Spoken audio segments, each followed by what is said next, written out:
TBC는 최근 지방의원들의 해외 연수 문제를 집중 보도했는데 공무원들의 장기 국외 훈련도 다르지 않았습니다.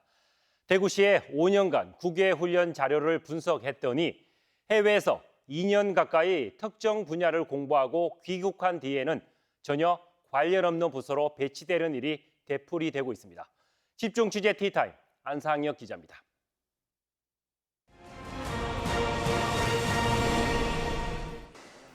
대구시 스마트시티 조성과 행정 5급 공무원의 장기 국외훈련 보고서입니다.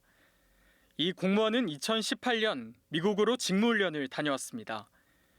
기존 근무하던 부서의 실무 내용을 살려 보고서의 ICT 기업 육성에 대해 보고 배운 내용을 작성했습니다. 그런데 훈련을 다녀온 뒤 발령된 부서는 2년간 공부한 분야와 관련 없는 보건의료 정책과 2018년 2년간 미국 직무훈련을 다녀온 공항추진본부 한 간부의 남북 교류협력 관련 보고서는 더 황당합니다. 대구 치맥축제와 대동강 맥주축제 교류를 위한 인센티브 방안을 마련하겠다고 적혀 있는데 남북 상황을 볼 때 실현 가능성도 낮은 데다 관련 부서가 아닌 서구로 자리를 옮겼습니다. 취재진이 입수한 대구시의 5년간 장기 국외훈련 자료를 분석해 보니 전체 15건 가운데 절반가량이 해외에서 돌아온 뒤 전혀 다른 부서로 자리를 옮겼습니다. 원칙적으로는 이제 교육 훈련을 받은 내용과 이제 관련된 부서로 보내려고 합니다. 근데 다만 이제 인사를 하다 보면은 이제 바로 보낼 수는 없는 상황이 발생하게 됩니다. 그 자리가 비어야 보낼 수 있기 때문에. 해외 선진 행정을 배우고 실무에 적용하기 위해 보내주는 국외 훈련이 엉뚱한 부서 배치로 실효성이 떨어진다는 비판이 나오는 이유입니다.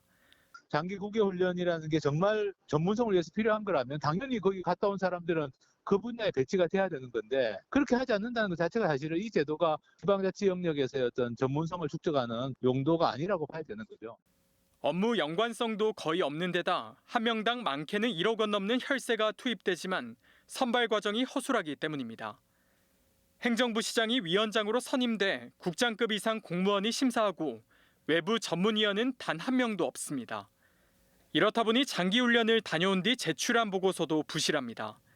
보고 배운 점이 아니라 참고 문헌 내용 그대로를 가져와 보고서 분량을 채우는 일이 흔합니다. 한 공무원이 다녀온 뒤 작성한 베트남 경제분석 훈련 성과 보고서를 보면 베트남 관광산업에 대한 문구가 있는데 인터넷 블로그에서 가져온 글을 그대로 붙여 넣었습니다. 지난 2012년부터 10년 동안 대구시의 장기 국외훈련자는 모두 40여 명, 지원 예산만 30억 원에 이릅니다. 홍준표 대구시장이 취임하면서 공공기관 통폐합 등 시민 열세를 아끼기 위해 허리띠를 졸라매고 있습니다.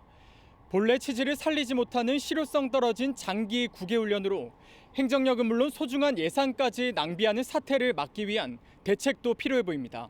TBC 안상혁입니다.